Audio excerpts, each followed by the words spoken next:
Welcome to Living Well with MS. This podcast comes to you from Overcoming MS, the world's leading multiple sclerosis healthy lifestyle charity, which helps people live a full and healthy life through the Overcoming MS program. We interview a range of experts and people with multiple sclerosis. Please remember, all opinions expressed are their own. Don't forget to subscribe to Living Well with MS on your favorite podcast platform so you never miss an episode. And now, let's meet our guest. Welcome to the latest edition of the Living Well with MS podcast. Joining me on this edition is Dr David Bilstrom. Dr Bilstrom MD is the director of the International Autoimmune Institute and Bingham Memorial Center for Functional Medicine in Blackfoot, Idaho. He works closely with experts in a number of medical specialities to evaluate, diagnose and treat autoimmune diseases. So welcome, Dr Bilstrom. Thank you for having me. So to start off with, could you introduce yourself and tell us a bit about your work in autoimmunity? Sure. So the small goal that we have is to change the way that autoimmune disease is dealt with worldwide. Actually looking at the causes of autoimmune disease and then trying to put the body in position to reverse the process. Well, first stop progression, of course, but then start to reverse the process, but also educate people on how they can prevent new autoimmune disease on top of maybe their first one. And we also know that the children of people with autoimmune disease are such a much higher likelihood of getting any autoimmune disease, not just the one the parent has. Really want to educate parents about how they can help their children not end up getting autoimmune disease as well. So MS, like many autoimmune diseases, are technically, they're incurable. There's no cure. But you're saying it's not necessarily a cure, but the diseases and the symptoms are reversible. So could you tell us a bit about that? Yeah, I think one thing that's really important to know is truly there's not like hundreds and hundreds of different autoimmune diseases. There's really just one disease that can attack any body part. And this is why it's so easy if you get one autoimmune disease to get a second or third or a fourth. But also, if a parent has an autoimmune disease, the child could get is at a higher risk of every autoimmune disease. So like, for example, if a parent gets rheumatoid arthritis, the child's at a 5.4 times greater risk of getting type 1 diabetes. And we want to kind of educate people about what we know is why people get autoimmune disease, where the immune system has become confused, starts making antibodies against our own body parts. But because we know why this happens nowadays, we're in a position to address why and not only rely on medications that tend to suppress the immune system, that kind of try to put a stopgap, a bandage on the progression, help with some of the symptoms, but by not really addressing the why it happened in the first place, people are much easier to keep progressing. Other health issues pop up on top of the autoimmune thing. So we want to educate people on why it happens and then how you might be able to get this thing to start moving backwards, with the ultimate goal, of course, stopping progression, but also get it moving backwards, reverse the whole process. But the ultimate goal is you get rid of the symptoms and you don't necessarily need a medicine that suppresses the immune system long term. It might just be a little bit of a stopgap measure. And could you say a bit about how infections drive autoimmune diseases, including MS, and how, is it specific infections, how we get rid of those infections? Yeah, beautiful question. And so we now know that all chronic disease actually has infections as part of it. There's infections that give obvious disease, and there's infections that give chronic disease. And so kind of the classic one that people hear a lot about is like Epstein-Barr virus, but there's also herpes virus 6, mycoplasma, Coxsackie virus, of course, the tick-borne diseases, all these other ones. And so this is one part that gets missed by most people is there's an infection, but also makes it a little challenging then to use the immunosuppression medicines, because by suppressing the immune system, it make it challenging for your immune system to keep it quiet, and it tends to kind of build over time, thus making it easier to progress the autoimmune disease. And so we always know it's there. Even if we don't know what kind it is, we know we got to get rid of it. So we use a broad spectrum antimicrobial in every patient with chronic disease, and it's a real big part of reversing the entire process. Epstein-Barr virus is the most common one, I think, that people hear about when it comes to MS, but there are other ones. And typically, if the immune system has gotten compromised enough, it's never just one infection that's gotten in. There's at least 2, 3, 4, 5. So you can actually check for these infections on blood tests. It's not a hard thing. Any lab typically can run the test on the specific bugs that drive this stuff. And then we like to use a product out of Canada called pH structured silver solution that can get rid of any infection, no matter what kind, no matter where it's at. But also, I'm kind of a science geek, so take a deep dive into actually the water component of this product, where it's structured, which they call it the fourth phase of water. And this is actually able to get rid of inflammation and help damaged tissue heal on top of the antimicrobial effect. And it's actually the biophysics of water molecules, not even the biochemistry, it's the biophysics. Fascinating science, but this is a total game changer when it comes to reversing autoimmune diseases like MS. And there's definitely a connection with vitamin D and MS, because people with MS have low vitamin D typically. And then there's been recently some research that said that actually taking high dose vitamin D doesn't have much effect to people who've already got MS. It might lower the chance of getting it, but there is certainly this connection, because we've all got or most of us are going to have low vitamin D levels. So could you tell us a bit about vitamin D receptors and how they become resistant to vitamin D? Yeah, thank you. So, it seems a little counterintuitive. It's like, geez, vitamin D is so important, but maybe science says just vitamin D doesn't help reverse it.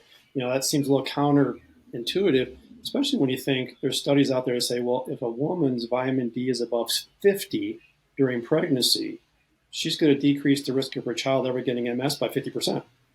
And you go like, wow, that's really cool. And it's not as hard maybe to prevent MS as you might think. So anything in the body that needs to tell cells what to do, there has to be a receptor on cells for that thing. So the thing can attach the receptor, tell the cell what to do, attach the receptor, get into the cell and tell the cell what to do. And so vitamin D, uber important when it comes to immune system stuff, such as preventing MS in pregnancy, because cancer is the flip side of the same coin that's autoimmune disease. If a woman's vitamin D is above 60, she's automatically decreased her risk of ever getting breast cancer by 82%. Kids that take vitamin D 2000 IU first year of life will decrease the risk of ever getting type 1 diabetes by 90%. Beautiful study out of northern Finland where they followed kids for 31 years. So vitamin D uber important, but the receptors for vitamin D have to be sensitive. They can't become resistant to vitamin D. People hear a lot about insulin resistance as a precursor of diabetes, where you may have a pancreas making insulin, maybe it's even making extra. But if the insulin receptors in your cells have become resistant, it cannot attach and do the work. And it's almost like you don't even have insulin no matter how much you have. Well, it turns out a really big central mechanism, also one that gets missed by a lot of people, is there's so many more vitamin D receptors in the gut, the intestines, than any other body part. And when that info came out, people go, wow, vitamin D must be really important for the gut. Well, it turns out these vitamin D receptors in the gut can become resistant to vitamin D. And this whole domino effect of terrible stuff happens. When you fix it, this whole domino effect of great stuff happens, including the original data was, wow, this is exactly what you want to do to get rid of some of the toughest autoimmune diseases like the ulcerative colitis and Crohn's disease, where you're attacking the gut. Because we say, hey, if you can fix the gut, you're in a really good position to fix autoimmune disease, because 80% of the immune system surrounds the gut. So whenever you see an immune system issue, you go, what the heck's going on with the gut? So, but how can you fix a gut when the autoimmune disease is actually attacking the gut, right? You got to break that vicious cycle. So this data goes, oh, this is exactly what you want to do to get rid of those, as well as recurrent H. pylori infections in the gut, recurrent C. diff infection of the gut. But they also said, oh my gosh, this looks like probably exactly what you want to do for about everything else. And sure enough, since 2018, all this data has come out about what happens when you fix this, including it's a nuclear weapon against diabetes and metabolic syndrome. You can use it to treat major depressive disorder. It actually changes personalities. People become more outgoing and more social. So it has a really huge impact on brain chemistry in general. And what you got to do, and once again, the body is so smart when it comes to healing. It doesn't take as much as maybe some people think. So what it takes is daily vitamin D, daily probiotic, and then daily use of something called butyrate. And even though a lot of people hear the first two and know those, they may not hear butyrate. But butyrate ideally is made by the good bacteria in our gut. It's called the short chain fatty acids. So once again, the good bacteria makes serotonin for the brain and GABA for the brain. melatonin for the brain and everything. It also makes these short chain fatty acids, and butyrate is a big one. And when you use this triad, you can fix the vitamin D receptor resistance, and this whole domino effect of great stuff happens, including the butyrate itself is getting so much scientific data the last like 10 years. It actually prevents cancer 5 different ways. It actually treats cancer 5 different ways. It is great for brains. So brains are trying to recover from strokes. It helps the brain recover. It helps damaged brains heal. It just has this amazing impact on the system. And so that is a triad that really is a game changer also when it comes to the autoimmune disease process reversal. So you taking butyrate as a supplement, or is it just that you... Ideally, you want your good bacteria to make it, but when you're trying to recover it, it always kind of takes more to get good than to stay good, so you want a little extra. So there is one food source, only one food source of butyrate, and that's butter. And so this is why I think every culture in the world uses some kind of butter, whether it's cow's milk butter, goat butter, yak milk butter. Everybody uses butter because it's got butyrate, and it's a really big, huge one. So like we see a ton of kids with autoimmune disease, and if they're too young to swallow capsules, let's say, we may just say, well, start eating a ton of butter. But in capsule form, it's even better because you get higher doses. I'm going to do a lecture in Algeria tomorrow morning about obesity, and they talk about, wow, this butyrate is uber great, and whether you get your gut to make it yourself or you take it from the outside, either way, oh my goodness, what a huge impact on the system as a whole. So overcoming MS, we don't have dairy, so one of the things is to avoid dairy. Yeah. But you could take the supplement though without taking butter. Yeah, so the problem is the food proteins. Yeah, so like the dairy proteins. So like we'll say, we need you to be cow's milk, dairy, protein free.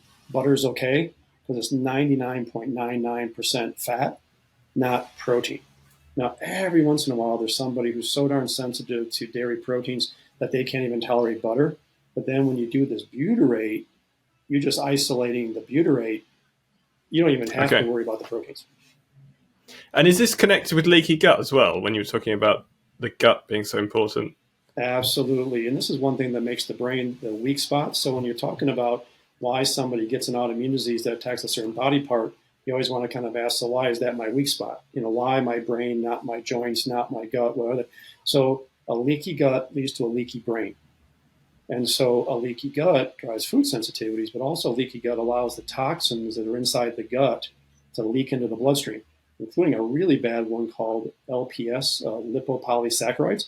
But when the gut gets leaky, the blood-brain barrier gets leaky, and these toxins like LPS get into the brain and start making the brain a weak spot, including brain structures can even start shrinking as part of this whole process. The brain's getting really hit, and it makes it the weak spot. And then when the immune system is confused enough, it says, well, I'm going to start attacking a body part. Where am I going?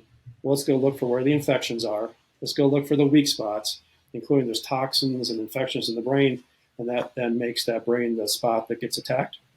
But you fix the leaky gut, you fix the leaky brain, the brain is no longer the weak spot, especially when you get rid of the infections. And this triad of fixing a vitamin D, probiotic, and butyrate, as well as creating calm, because stress always tries to create a leaky gut. And of course, you always want to avoid antibiotics because that is terrible for leaky gut. And this is where using the foundational triad, getting rid of infections, creating calm in the body. Now vitamin D can actually do its work. And this is where I think the data is, well, the vitamin D is not helping in advanced MS. Well, it's because everybody's got the vitamin D receptor resistance in the gut, so they're not getting the bang for the effort. Just like you have diabetes. Well, I got tons of insulin, but I'm not getting the bang for my effort because I got insulin resistance. And another thing that you mentioned I've seen is estrogen. So far more women than men get MS. And I know that from my local groups, there's a couple of men in the groups, but there's far more women.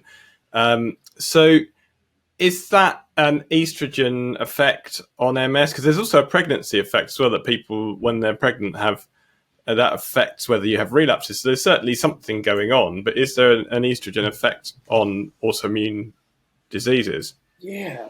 Now, it's not so much an estrogen effect, it's an estrogen dominance effect. So it's too much estrogen relative to progesterone. And they call this estrogen dominance. And so this estrogen dominance is a huge driver of health issues in women. I call it the most dangerous disease because if you actually look at everything that's sort of associated with this too much estrogen relative to progesterone, it probably accounts for almost 90% of the reasons why women die. And so a lot of times it first starts showing up as hormonal menstrual issues. So it drives the bad flows, the bad cramps, the premenstrual syndrome, ovarian cysts, fibroids, endometriosis, breast cysts, infertility.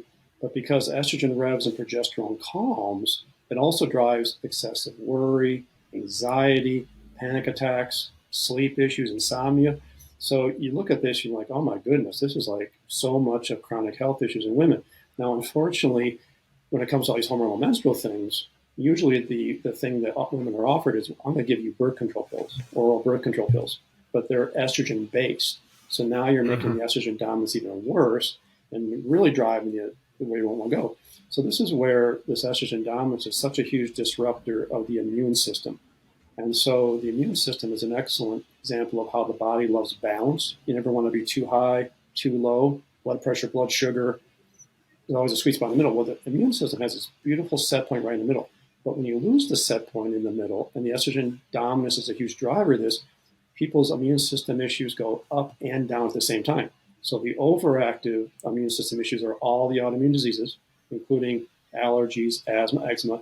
The underactive immune system issues are the infections. Now, they can be infections that are obvious, like, geez, I get every cold that comes around, urinary tract infections, ear infections in kids, all these kind of infections, bronchitis, pneumonias. I get COVID every time it comes around, but also cancer risk. And so this is why it's so important to reestablish the set point right in the middle of the immune system as part of getting rid of the autoimmune thing, getting rid of the infections, and then never rear the ugly head again. The Epstein-Barr virus, for example, stays dormant the whole rest of your life, but you're also getting rid of cancer risk. And so this estrogen dominance is a real big reason why they think 80% of people that get autoimmune disease are women, but it's also women with estrogen dominance premenopausally. Not only are they driving towards autoimmune MS, but women with estrogen dominance before menopause have a 5.4 times greater risk of breast cancer before menopause.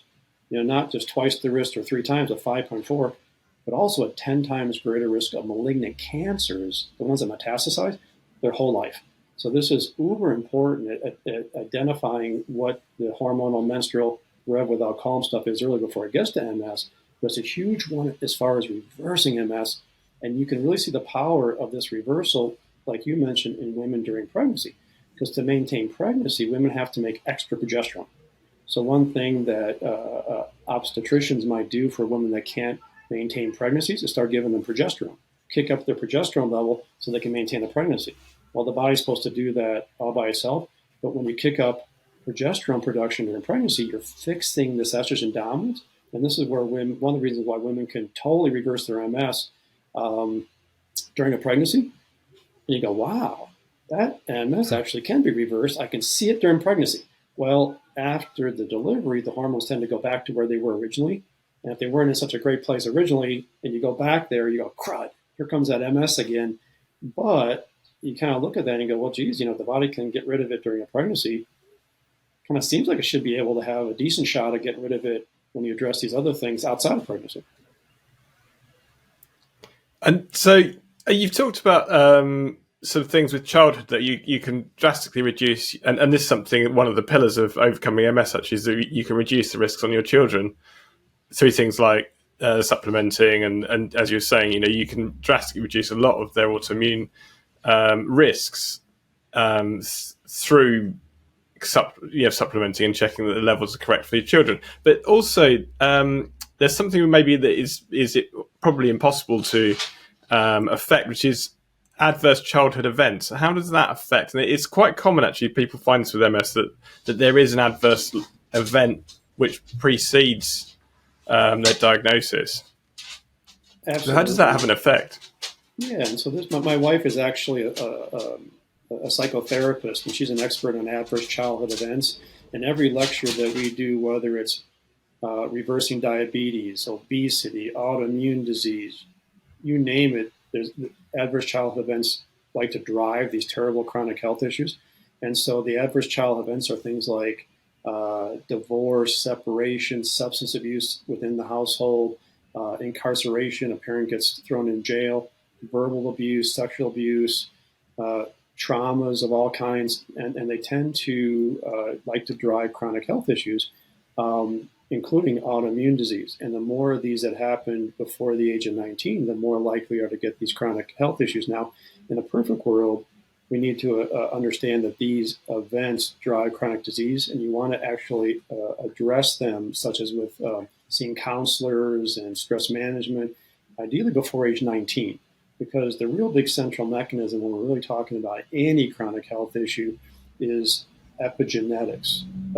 We used to think our genes, our DNA, and our cells, whatever we got, good, bad, otherwise, from parents, grandparents, we're stuck with it.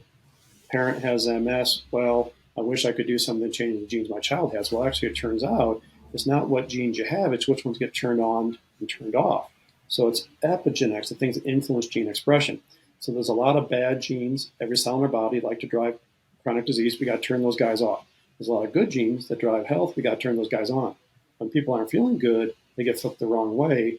And it's one reason why it's so easy to get so many different health issues going on at the same time, not just like the MS, but it's also, I got some arthritis, I got some pooping issues, I got some sleep issues, because all the genes are getting flipped the wrong way. Well, these adverse childhood events are really big at flipping these guys the wrong way. And it's so vitally important to understand as part of prevention is if this happens, let's fix it. Let's start flipping them the right way. Now, there's counseling, that flips things right way, but also, kind of to your point, vitamin D flips genes the right way. Fixing vitamin D receptors flips genes the right way. Butyrate, that one we talked about, that profound impact all over the place, it has such a profound impact because it almost exclusively works through epigenetics. But also meditation works through epigenetics, acupuncture works through epigenetics. Now, in a perfect world, you like to flip people's genes the right way before age 19, because if you can do that, you really set the system beautifully. Now, the other part is if you can optimize epigenetics before having a child, before conception, you're actually passing on cleaner genes to the next 6 to 8 generations. You're making the next 6 to 8 generations healthier. But this is where you hear things like, we live the traumas of past generations. Mm-hmm. Because if they got their genes flipped the wrong way, such as descendants of Holocaust survivors, descendants of the Dutch hunger winter of 1944, 1945, where starvation was rampant, they all have so many more health issues because their genes got flipped the wrong way, and then all these subsequent generations are feeling that. So it's really important to flip the genes the right way to reverse MS. And everything you do, fixing everything you're doing is flipping genes the right way, like reversing MS. But that's really good to do that in your children, and try to do your children before they can see their own children. And then the next 6 to 8 generations are going to benefit from the effort that the person's put in. So because one of the pillars of overcoming MS is meditation and mindfulness, which is and that's not just for us; it's also for our children as well. You think make sure that they're following along with that. It's a big one, yeah. And just as a final point, do you have any tips to help people stick to because we say this, one of the things actually says a pillar of overcoming MS is that you do it for life. It's not just it's not something you do and it's a fix. You're going to carry on with this for the rest of your life. So do you have any tips to help people stick to a lifestyle program? Yeah, I think the better you can get yourself feeling, the more you're going to go like, wow, this is really remarkable. I'm going to hang in there. If people are frustrated, they're not getting better, it's like, why even try?